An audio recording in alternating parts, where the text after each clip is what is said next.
Hello, America. Welcome back to Aim Point, the first news source on Earth to be publicly endorsed by Glenn Quagmire from Family Guy. As always, I'm your host, Aristotle Orsini, and we've got an exciting show for you. From Charlie Kirk's funeral to Jimmy Kimmel's suspension and the first exclusive interview with the UTulsa Pisser, you'll want to stick around for the whole show. And thanks to revolutionary new technology funded by Peter Thiel, we'll know if you don't, and there will be consequences. Before we begin our show proper, I'd like to apologize if any of our content seems rushed. I was not originally planning on having a show this week, as I didn't expect to still be on Earth so late into the week. You may have heard that a South African priest foretold that the rapture would happen on the 23rd, known colloquially as Tuesday. As a firm follower of Christ, I prepared myself for the great snatch by selling all of my clothes, my car, my phone, and buying a white robe, and then cleansing myself of all earthly filth by taking a bath in bleach. Unfortunately for me, the South African priest was wrong, and the rapture never came. I was forced to buy back all of my things at a 400% markup from the old man down the street who bought it from me. I find it absolutely despicable that someone would profit off of my faith, and of course I was extremely upset to not be lifted up to heaven to meet my Savior. So I turned to Hallow, my favorite prayer app, for guidance. If you feel lost, download Hallow now and use code REALNEWS15 for 15% off your annual subscription and 5 free prayers, making it only $86.99 for your first year. On Sunday, State Farm Stadium in Arizona hosted Charlie Kirk's much-anticipated memorial service. Everyone who's anyone was at the memorial, including President Trump, Vice President J.D. Vance, and former president of the TU Student Government Association, Michael Combs. Of course, I was in attendance as well, but for whatever reason, they didn't ask me to speak, even though I had prepared a beautiful eulogy for Charlie Kirk. I will, of course, now deliver it straight from the heart. Charlie Kirk, thank you for everything that you did for this nation, and I'm so sorry that we failed you. Oh, God. Oh. Just straight from the heart. What was I talking about? Yes, his memorial. One of the most exciting parts, of course, was the long-awaited reunion of President Trump and Iron Man 2 extra Elon Musk. The two were as thick as thieves for a time, with Musk being one of the most vocal supporters of President Trump's 2024 presidential campaign, using both his mouth and his wallet. That support led into the creation of the Department of Government Efficiency, or DOGE, which Musk was in charge of until he was let go in May. The departure was not exactly mutually agreed upon, leading to Musk spewing harmful and treasonous lies on X.com, including claiming that President Trump is in the Epstein files, which was the reason they had not yet been released. Of course, we at Aimpoint know that isn't true, because the Epstein files are a liberal lie made up by Obama and Bill Clinton in order to hide the Democratic Party's satanic rituals involving lizard people that take place in the Hollow Earth. Regardless, it's wonderful to see their reunion. I wish, of course, that it wasn't over such a tragedy as the passing of Charlie Kirk. In local news, Oklahoma State Superintendent Ryan Walters took to Fox on Wednesday night to announce his resignation from his office. While this is saddening news for our state and for our children, in our schools, this is wonderful for the country, as he said he plans to take the fight he started here in Oklahoma nationwide. Walters has faced constant harassment from the radical left for his unwavering commitment to teaching our children the truth and protecting them from the woke indoctrination that our schools were subjecting them to. A proud defender of both church and state, Walters is arguably the greatest elected official in Oklahoman history. And I speak for all of Oklahoma when I say we're devastated to lose him.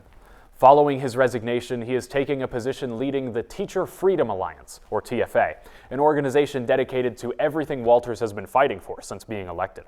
In his new position as the head of TFA, he said that he plans to destroy the teachers' unions and build an army of teachers to defeat the teachers' unions once and for all. This is fantastic news for our teachers, as the communist teachers' unions have forced educators to join them and pay their fees on their already measly salaries. The destruction of the unions will free our teachers to work for as little or as much as they desire, without being chained down by the communist collective. A new superintendent will be selected by Governor Kevin Stitt to take office until the next election in 2026. Here to talk more about Ryan Walters' resignation, please welcome our correspondent, Hendrik Dubois. Thank you, Aristotle. It's great to be on. Hendrik, it's great to have you. So, what exactly do you have to tell us about Ryan Walters' resignation? You know, I, as a proud graduate of an Oklahoman high school, of course, I was so disappointed to hear that he resigned. But I'm so happy for him, moving on to the private sector to destroy the very thing he's been fighting for this whole time.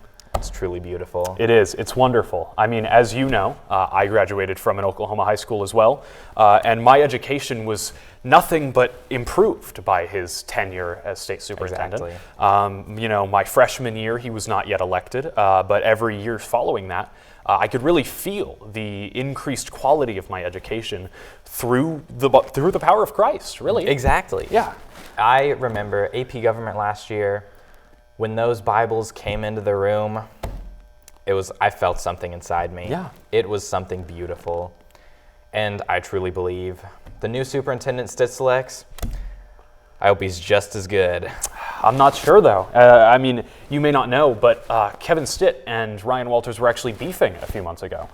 Kevin Stitt fired the entire school board and said that Ryan Walters was doing a terrible job. So I'm fearful, in fact, that Kevin Stitt, despite being a member of the Republican Party, the grand old party, that he'll select a woke superintendent. What do you think about that? I'm disgusted by that ideation. We can't have that in Oklahoma. Absolutely. This is a land of Christ, founded by Christ. And honestly, if we don't continue those ideals, I won't have it. Absolutely. Hendrik, thank you so much for coming for having me on. It's always great to hear from you. Now, I'm very excited to welcome our first interview guest on the show. The UTulsa Pisser is a vigilante set on proving to the world that the radical left cannot suppress free expression. He has been charged with made-up crimes by the woke mob, such as public indecency and public urination, so they can put an end to his freedom of speech. His notable accomplishments in his movement consist of feats such as pissing on a fountain, pissing on sidewalks, pissing on the Kappa Sigma house, and pissing in bed. The Pisser is a beacon of light for us in these dark times, and despite the attempts of the liberal elite, he has defied being canceled and continues to spread his golden rays of hope all over campus. Joining us now for an exclusive interview, please welcome the UTulsa Pisser.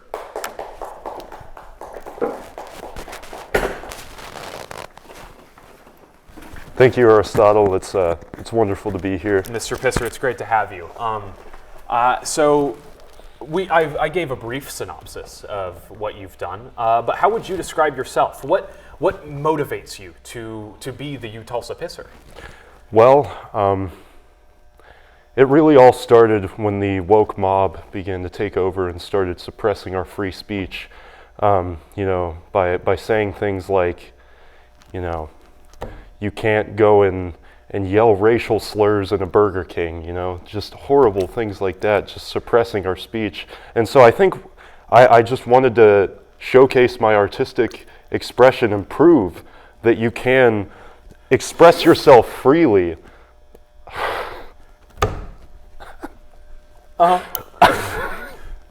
So you've described yourself as a libertarian idealist, right? You believe that laws such as not allowing public urination are government overstep. What else do you feel? Where else has the government overstepped in recent years? Well, I feel that, under the Biden administration, in Biden's America, all these, things like this made-up liberal public indecency law is just absolutely heinous. Mm-hmm. And I think it just restricts our freedom of speech. It's against American ideals. This is not what our It's against our American. Absolutely, it is. This is not. This is not what our founding fathers intended for the country. No, of course so not. My mission is to restore those patriotic values to our country, starting with this campus here. Yeah. And thankfully, under the Trump administration, I think we're getting back to being able to express ourselves freely. And I'm just hoping to, spread some light on anybody that I can. Yeah. Just spread. Your golden rays. Exactly. Yeah. Exactly. Shower over campus. Mm-hmm. That's well, the mission. Mr. Pisser, thank you so much for being actually, I shook your head already. Thank you so much for being here. We're gonna take 5. Monday evening, President Trump held a press conference with Secretary of Health RFK Jr. to announce a new link between use of Tylenol during pregnancy and autism in children. This is wonderful news, and exactly the work we expected when RFK was chosen to lead our country's health and make America healthy again. I, for one, am thrilled that we finally found the source of autism, and I will be making several phone calls to agencies about prosecuting my mother for taking Tylenol while she was pregnant with me, because that's the only possible explanation for why I can name all 1,025 Pokemon. The even better news following this announcement, though, is that the government will be changing the label for vitamin B to display its new use as a treatment for autism. And I am happy to announce that Aimpoint will now be selling vitamin B24, which is twice as powerful as the standard vitamin B12, and not only a cure for autism, but in fact a supplement to give you reverse autism and enable you to achieve nearly superhuman abilities. Vitamin B24 from Aimpoint will make you run faster, jump higher, and even increase your charisma by up to 300%. Order yours now at Aimpoint Real News Vitamin Supplements for Use in SmallAnimals.org. And if you're one of the first 100 buyers, we'll even include a complimentary bottle of Plouffe Nutra Testosterone Supplements, proven to endow you with a few extra inches. Do not take Plouffe Nutra Testosterone supplements if you are a woman. Horrible side effects may occur. But of course, beyond my own personal monetary gain, the revelation that Tylenol causes autism in children and vitamin B can treat it is amazing for our country and will hopefully massively decrease the autism rates, which have been rising steadily over the years as more and more people will get diagnosed with autism because Tylenol is giving it to them. Moving on from that, it's time for a new segment that I like to call People Engaging with Political Extremism on the World Wide Web, or Pew Pew! On Pew Pew, we take a look at the worst acts of stochastic terrorism happening right beneath our noses on X, Instagram, Facebook, and more. These violent extremists are directly responsible for the violence in our nation and must be taken offline before their cancel culture spreads into the real world, as it has so many times before. Now, here with me to talk about these tweets, we have our blue-haired liberal, Mace Ramirez. Mace, thank you for joining us. You're very not welcome. Yeah, he's not happy to be here. Anyway, let's see the first tweet. I am pregnant, taking 10 Tylenol a day in hopes my son becomes the greatest Magic the Gathering player in the world. Now, this is obscene. This is evil and it's horrible. And honestly, just reading it makes me feel the need to take more vitamin B24 sold by Aimpoint. Now, it's inhumane to forcibly give your children autism, particularly in the hope that they'll be good at a card game. Mace, what do you think? I think it is quite beautiful the way that we are able to unite as a country and equally not shower, not have fun, and not achieve the greatness that the conservatives want for us. It's quite beautiful that we are able to achieve such high brow. Right. Anyway, our second tweet tonight says, it's quote tweeting a post from the New York Post, one of the most reputable news sources on earth, saying, Obama spotted on Steven Spielberg's $250 million super yacht off Italian coast as millions mourned Charlie Kirk. And the pretentious wolf, listless anarchist, quote tweeted, as millions mourned Charlie Kirk. We don't speak enough about how NYP is just casually a Nazi rag. Now, I don't know what that means. I don't know what a Nazi rag is and what makes it different from a normal rag, you know, and how NYP is a rag. It's the New York Post. It's news. It's not for cleaning dishes. Regardless, it's a classic case of leftist extremism, labeling anything you don't like as a Nazi, and saying that mourning Charlie Kirk makes you a Nazi is just the classic violent rhetoric that led to Charlie Kirk's death. Mace? First, I'd like to begin, I think his neck was really asking for it. Second of all, the difference between a regular rag and a Nazi rag is that a rag is for one, but a Nazi rag is for millions. Thank you. That was violent. And frankly, that was violent stochastic terrorism on its own.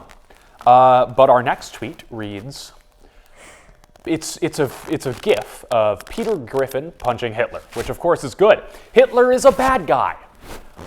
And Sammy Gold quote tweeted, Peter Griffin has just been suspended from ABC.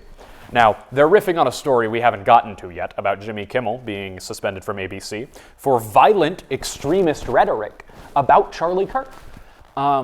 This is another case of simply comparing Charlie Kirk to Hitler, two radically different people.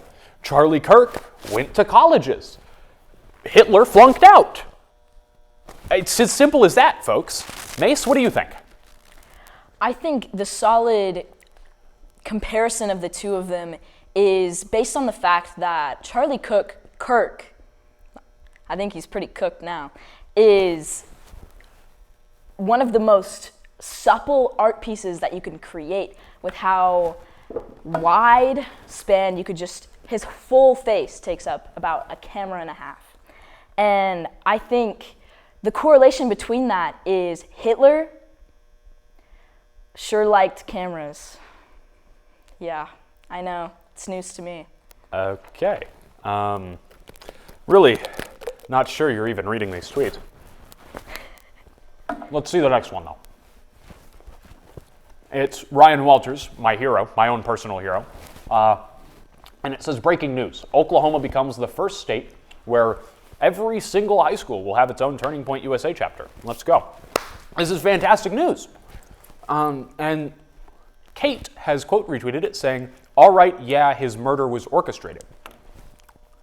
Ryan Walters wasn't murdered. He's right there. I don't even know what this means. Mace, any idea?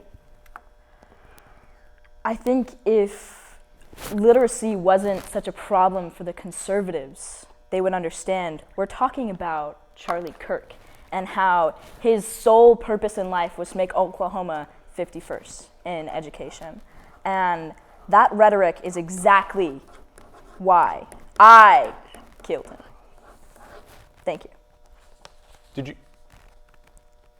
Did anyone else hear that?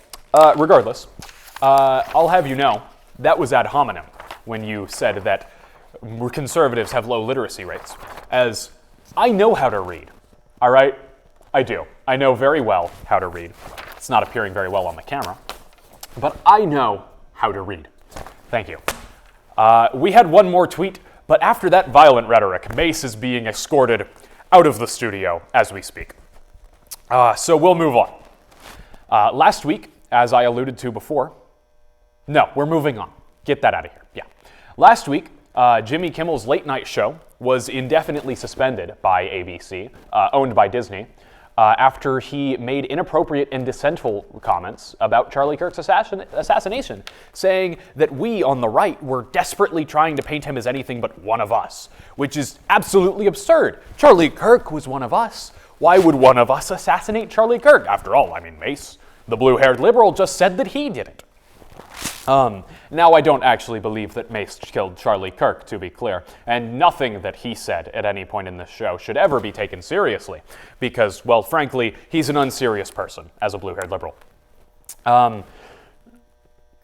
We are doing absolutely everything in our power, as he said, to uncover nothing but the truth, which is that the man who killed Charlie Kirk is a transgender alien sent here from Mars in order to destroy free speech by assassinating those who dare speak against the rhetoric. Now, this is why I was thrilled when ABC announced that they were pulling Kimmel's show from the air. Attacking free speech like Kimmel did is simply unacceptable and must be punished.